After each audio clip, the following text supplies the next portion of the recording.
कैसे हो बच्चों। आज हम व्याकरण में पाठ 11 एक जैसे अर्थ वाले शब्द यानी समानार्थी शब्द सीखेंगे। कि समानार्थी मतलब जिसके अर्थ समान हो। एक ही चीज़ों के कई नाम होते हैं और उनके अर्थ समान होते हैं, उन्हें हम समानार्थी कहते हैं।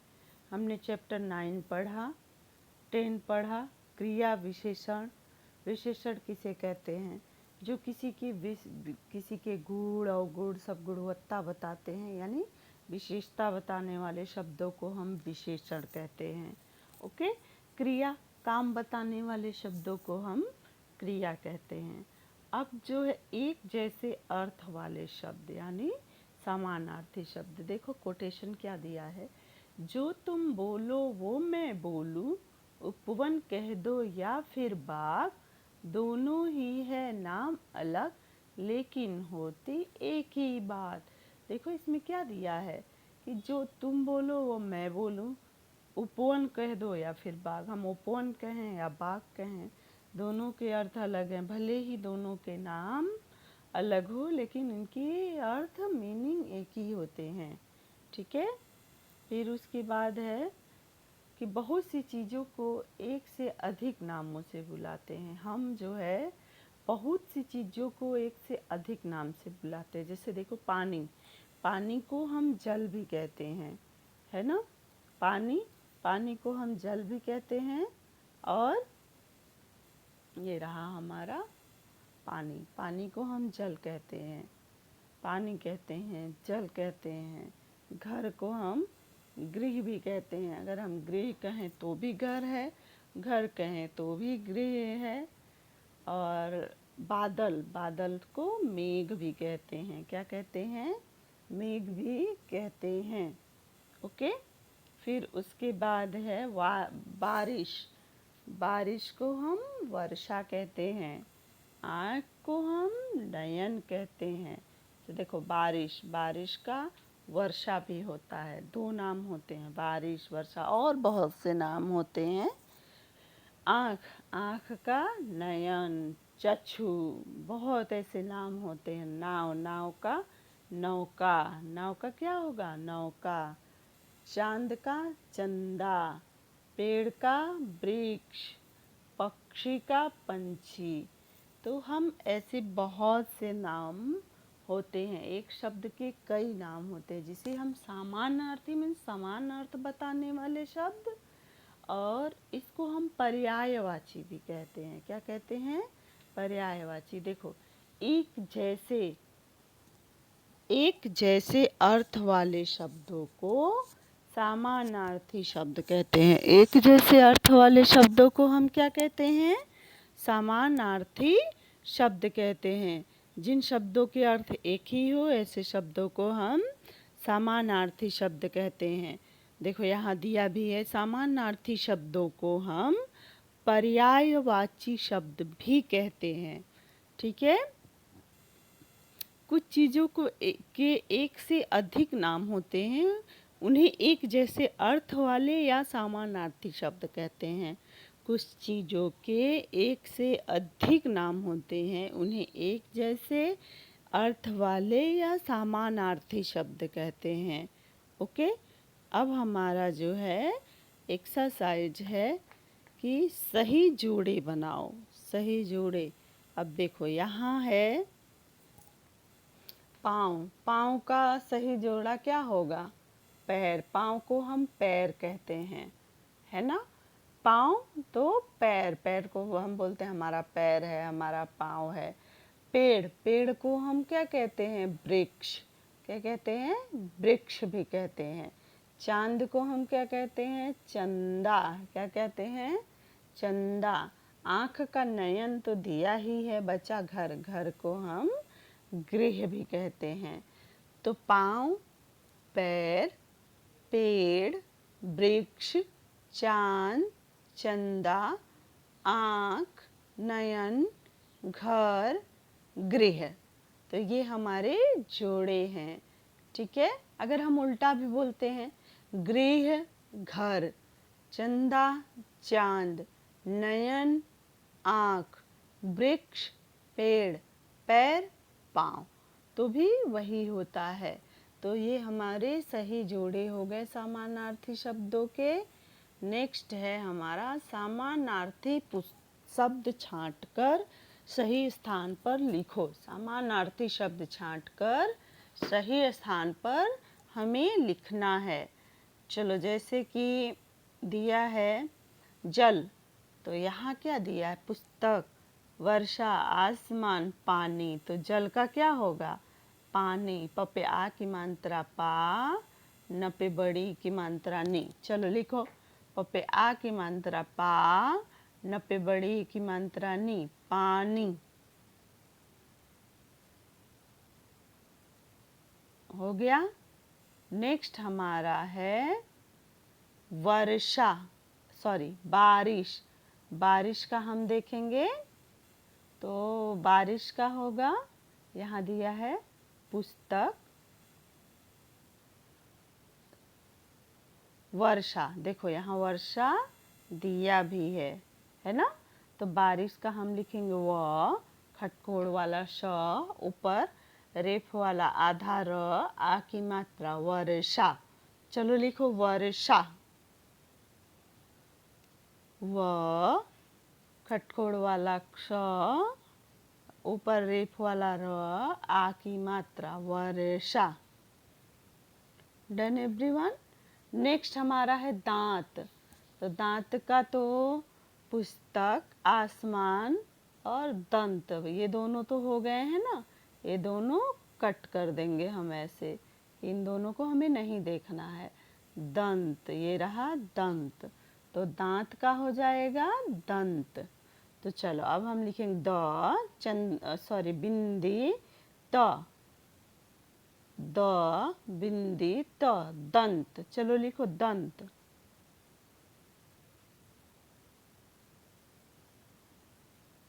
हो गया। चलो तीसरा हमारा चौथा नंबर है किताब।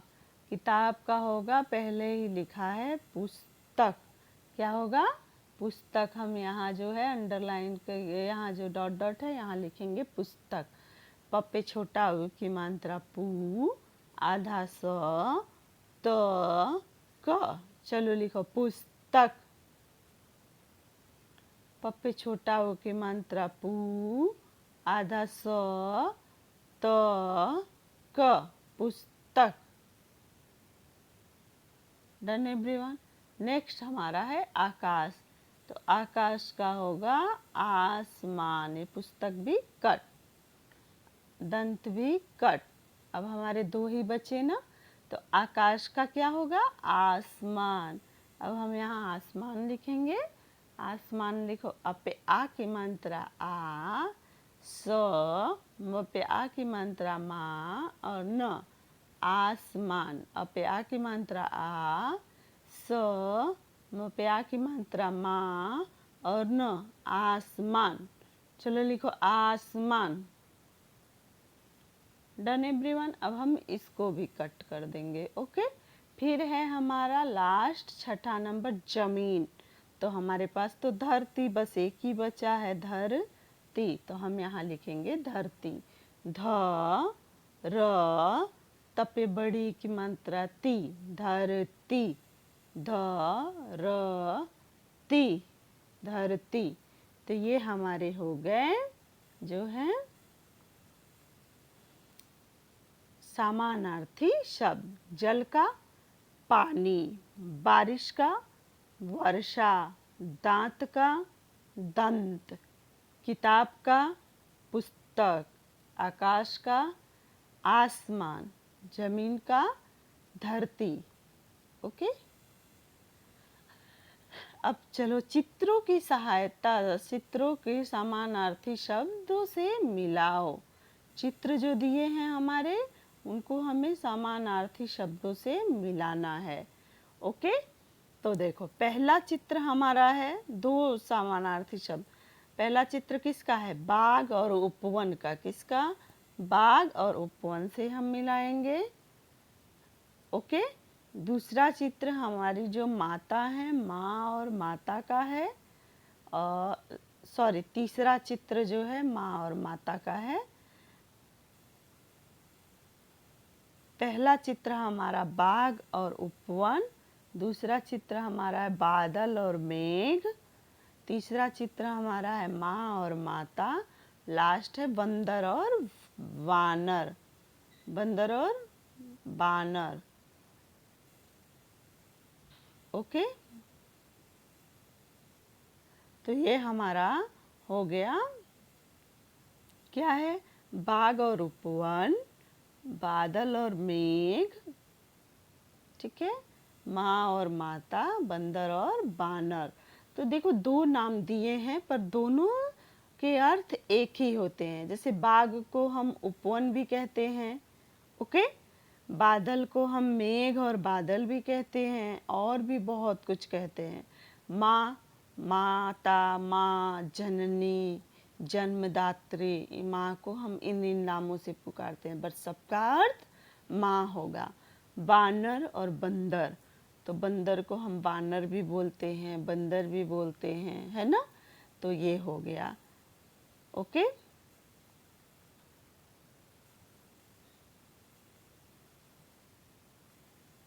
अब नेक्स्ट हमारा है, ये जो हमारा अभ्यास है वो तो फिनिश हो गया, हम एक बार और रिवीजन कर लेते हैं, ठीक है।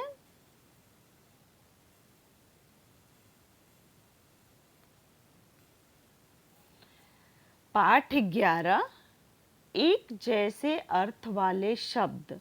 एक जैसे अर्थ मतलब जिसके कई नाम हो पर उनकी अर्थ एक ही हो, ऐसे शब्दों को हम समानार्थी शब्द कहते हैं। जो तुम बोलो वो मैं बोलूं, जो तुम बोलो वो मैं बोलूं, उपवन कह दो या फिर बाग, दोनों ही हैं नाम अलग लेकिन होती एक ही बात। देखो इस कोटेशन में तुम बोलो मैं बोलूं, तुम उपवन कहो मैं बाग कहूँ, पर दोनों के नाम अलग हैं बट दोनों के अर्थ एक ही होते हैं, ओके। हम बहुत सी चीज़ों को एक से अधिक नामों से बुलाते हैं, जैसे पानी, पानी को हम जल भी कहते हैं, पानी भी कहते हैं, है ना। पप्या की मात्रा पा, न पे बड़ी की मात्रा नी, पा नी, तो ये हो गया पानी। ज और ल, जल, तो पानी का दूसरा नाम जल भी है। फिर है घ और र, घर, फिर है गपेरी की मात्रा गृह और ह, गृह, तो घर का दूसरा नाम गृह भी होता है, आलय भी होता है, ठीक है। फिर तीसरा है बादल, ब पे आ की मात्रा बा, द ल, बादल, बादल को हम म पे की मात्रा में और घ, मेघ भी बोलते हैं, तो म पे की मात्रा में और घ, मेघ, तो पानी का जल, घर का गृह, बादल का मेघ, ओके। बारिश,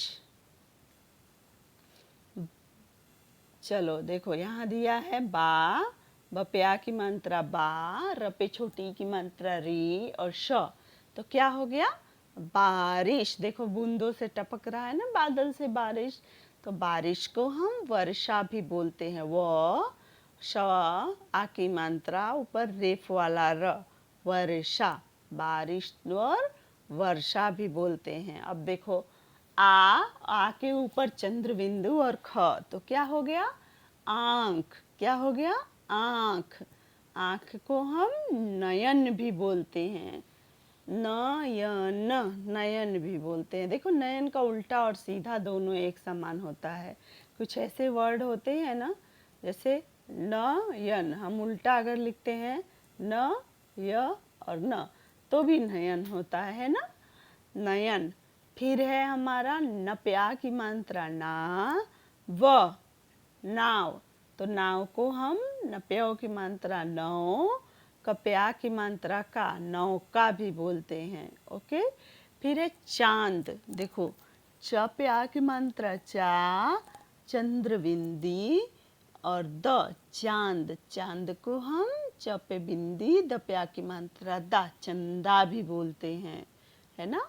फिर देखो पेड़ का चित्र दिया है, पे की मात्रा पे, ड़, अगर हम पेड़ लिखते हैं तो भी सही है, वपेरी की मात्रा वृक्ष, वृक्ष लिखते हैं तो भी सही है। फिर है प, श से क्षत्रिय, फिर बड़ी की मात्रा पक्षी, फिर उसको हम पंछी भी बोलते हैं। देखो पंछी, पक्षी, प पे बिंदी, छ पे बड़ी की मात्रा छी, पंछी। तो एक जैसे अर्थ वाले, इसकी डेफिनेशन परिभाषा क्या है? एक जैसे अर्थ वाले शब्दों को समानार्थी शब्द कहते हैं। एक जैसे अर्थ वाले शब्दों को हम क्या कहते हैं? समानार्थी शब्द कहते हैं। देखो समानार्थी शब्दों को पर्यायवाची शब्द भी कहते हैं। समानार्थी शब्दों को का दूसरा नाम क्या है? पर्यायवाची शब्द। दोनों के अर्थ सेम होते हैं, ठीक है। आप चाहे समानार्थी शब्द बोलो या पर्यायवाची शब्द बोलो। चलो अब देखो हमने क्या सीखा। कुछ चीज़ों के एक से अधिक नाम होते हैं, उन्हें एक जैसे अर्थ वाले शब्द समानार्थी शब्द कहलाते हैं। एक अर्थ वाले शब्द कहलाते हैं या समानार्थी शब्द कहलाते हैं, दोनों। कि जिन चीज़ों के एक से अधिक नाम होते हैं उन्हें एक जैसे अर्थ वाले या समानार्थी शब्द या पर्यायवाची शब्द भी कहते हैं। चलो अब हमारा एक्सरसाइज है जो हम एक बार फिर से कर लेते हैं। देखो एक्सरसाइज में क्या दिया है? सही जोड़े बनाओ। क्या दिया है? सही जोड़े बनाओ। पाँव का पैर लास्ट में, पेड़ का क्या होगा? वृक्ष दूसरे नंबर नीचे से। तीसरा चांद, चांद का चंदा। आँख, आँख का नयन दिया ही है। घर का गृह। तो ये हमारे जोड़े हो गए। ओके, नेक्स्ट हमारा है कि समानार्थी शब्द छांटकर सही स्थान पर लिखो। जल तो पानी, बारिश तो वर्षा, दांत तो दंत, किताब तो पुस्तक, आकाश तो आसमान, जमीन तो धरती। अब देखो ये जो दिया है चित्रों के वो सही समानार्थी शब्दों से मिलाओ। चित्रों को सही समानार्थी शब्दों से मिलाओ। ये पहला चित्र बाग बगीचा गार्डन का है ना, तो हम बाग और उपवन से मिलाएंगे। दूसरा बादल और मेघ से। तीसरा माँ और माता से। चौथा जो हमारा है वो बानर और बंदर और वानर से मिलाएंगे। तो ये हमारी एक्सरसाइज भी फिनिश हो गई। मुझे उम्मीद है आप अच्छे से करेंगे। चलो अब हम एक मोरल स्टोरी करते हैं, नैतिक कहानी। देखो लालची कबूतर चित्रों के साथ है कि एक जंगल में, जंगल का पेड़ है ना, एक जंगल में एक बड़ा सा पेड़ था। एक जंगल में क्या था?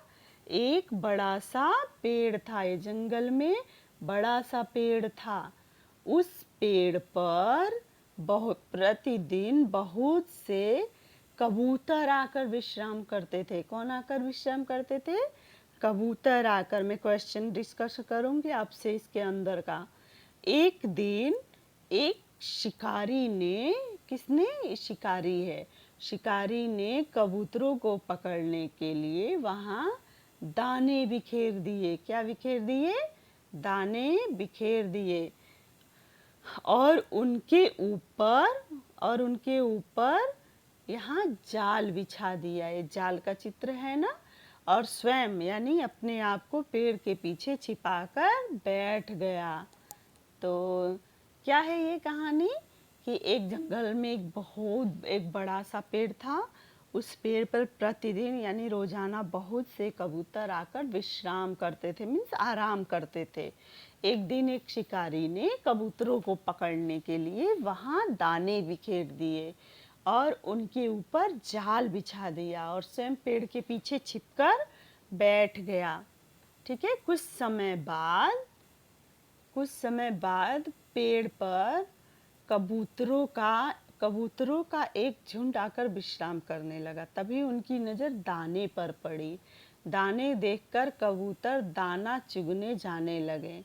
दाने देखकर कबूतर क्या करने लगे? दाना चुगने जाने लगे। तो एक बूढ़ा कबूतर उनका मुखिया था। एक बूढ़ा कबूतर क्या था? उनका मुखिया था। ठीक है। उसने उन्हें समझाया कि वहाँ जाना सुरक्षित नहीं है, कोई जाल बिछा हो सकता है। पर कबूतरों ने मुखिया की बात नहीं मानी और दाना चुगने चले गए। सभी कबूतर दाने के लालच में शिकारी के जाल में फंस गए। अपनी मुखिया की बात ना मानकर सभी कबूतर पछता रहे थे। सभी कबूतर अपने मुखिया की बात मानकर क्या कर रहे थे? पछता रहे थे। तो देखो इस कहानी से हमें क्या शिक्षा मिलती है कि हमें हमेशा बड़ों की बात माननी चाहिए। हमें बड़ों की बात हमेशा माननी चाहिए। देखो इस कहानी में है ना कि कबूतर ने अगर अपने मुखिया कबूतर की बात मान ली होती तो वो शिकारी के जाल में नहीं फंसते, पर उन्होंने अपने बड़े की बात नहीं मानी, इसलिए जाल में फंस गए। तो कैसी रही कहानी हमारी कि हमें हमेशा अपने मम्मी पापा, अपने बड़े भाई बहन, अपने टीचर, सब बड़ों की बात माननी चाहिए, है ना। ओके, मुझे उम्मीद है कि आप लोगों को ये स्टोरी बहुत अच्छी लगी होगी। नेक्स्ट टाइम मैं फिर से एक अच्छी सी ऐसी स्टोरी लेकर आऊँगी। ओके बच्चों, बाय एवरीवन।